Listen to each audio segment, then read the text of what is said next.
नमस्कार, मैं हूं प्रकाश हिंदुस्तानी। आज मैं बात करूंगा योगी आदित्यनाथ के जीवन पर बनी फिल्म अजेय के बारे में।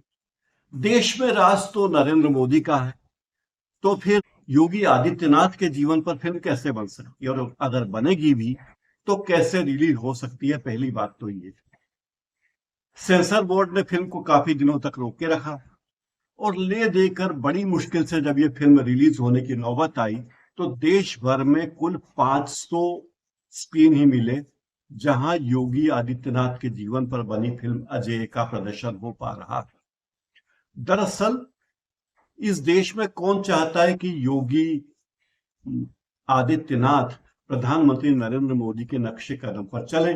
और फिर इस देश में पब्लिसिटी का अधिकार तो केवल एक ही व्यक्ति के पास है।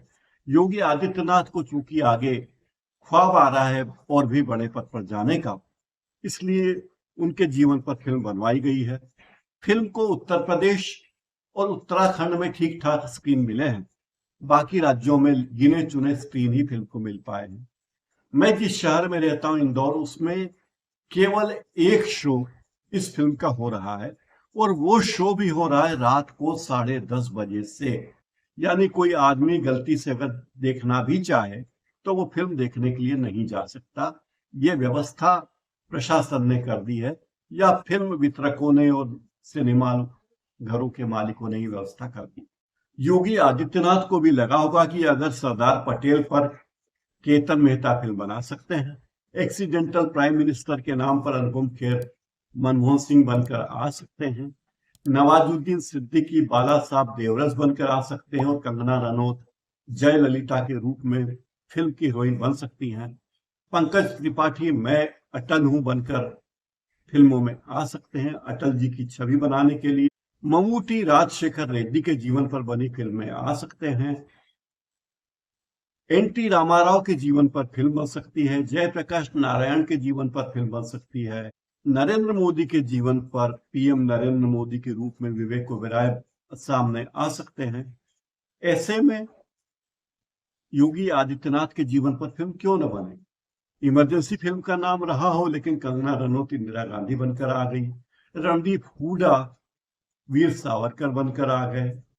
तो फिल्मों का एक ऐसा मौका है जो कोई भी आदमी मौका छोड़ना नहीं चाहता कि बड़े पर्दे पर उसकी तस्वीर दिखे और वो सामने आए।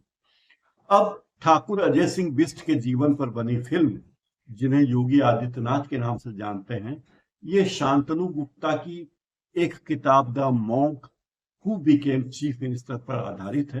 रविंद्र गौतम ने इस फिल्म का निर्देशन किया और बड़ा ढीला ढाला निर्देशन किया है। इस फिल्म में अनंत जोशी ने योगी आदित्यनाथ की भूमिका निभाई और परेश रावल उनके गुरु महंत अवैधनाथ बने हैं। इस फिल्म में पवन मल्होत्रा हैं, दिनेश लाल यादव निरुआ हैं, अजय मंगी, गरिमा सिंह, राजेश खट्टर आदि बहुत सारे कलाकार शामिल हैं।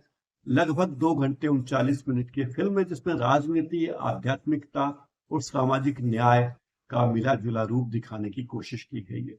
इस फिल्म में योगी आदित्यनाथ के जीवन को बहुत बड़े पर्दे पर लार्जर देन लाइफ बनाने की कोशिश की गई है और कहा गया कि यह फिल्म आध्यात्मिकता, राजनीति, लीडरशिप और सामाजिक न्याय पर केंद्रित है। इस फिल्म में योगी आदित्यनाथ के बचपन की शरारतों से लेकर सन्यासी के रूप में उनकी दृढ़ता को दिखाया गया है। पवन मल्होत्रा और गरिमा सिंह सहायक कलाकार हैं, लेकिन इस फिल्म में चूंकि हीरोइन की कोई संभावना थी नहीं, तो इस फिल्म में कोई संभावना है नहीं। इसी तरह ये फिल्म बनी है। जिस फिल्म की छवि ये बनाने की कोशिश की गई कि बाबा मतलब योगी आदित्यनाथ जो सीएम है, वो एक आध्यात्मिक पुरुष हैं और उनका जीवन कुर्बानी, सामाजिक न्याय और बलिदान का संदेश देता है। फिल्म बहुत धीमी गति से, मंथर गति से चलती है। दरअसल ये फिल्म योगी आदित्यनाथ की उपलब्धियों के कैटलॉग जैसी है। इसकी कहानी बोरिंग है, गाने फिजूल हैं और कहानी को बोझिल बनाते हैं। महत्वाकांक्षा के तले कहानी दब जाती, क्योंकि निर्माता और निर्देशक फिल्म में कुछ और दिखाना चाहते हैं। वो शायद ये दिखाना चाहते हैं कि योगी आदित्यनाथ अब और भी बड़े पद पर जाने वाले हैं।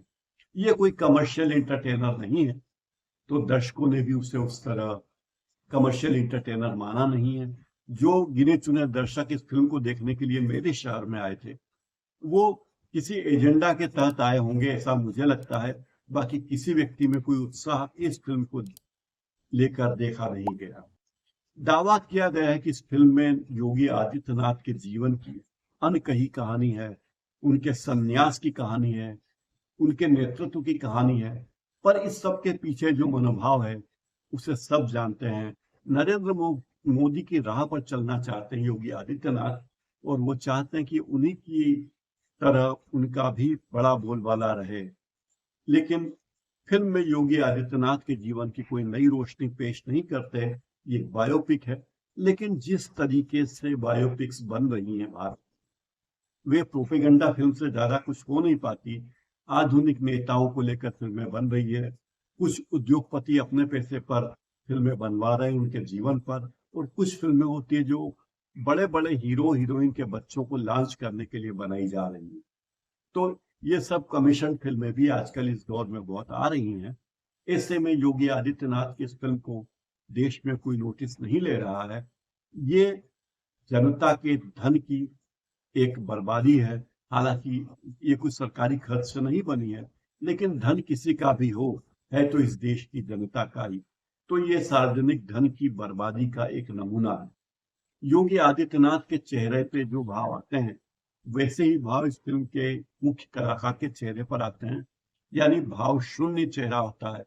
और सामाजिक न्याय के नाम पर जिस तरह की तोड़फोड़ योगी आदित्यनाथ ने की, जिस तरह तथाकथित अपराधियों और निर्दोष लोगों का भी एनकाउंटर किया गया, जिस तरह बुलडोजर घुमाए गए, वो सब बातें इस फिल्म में है।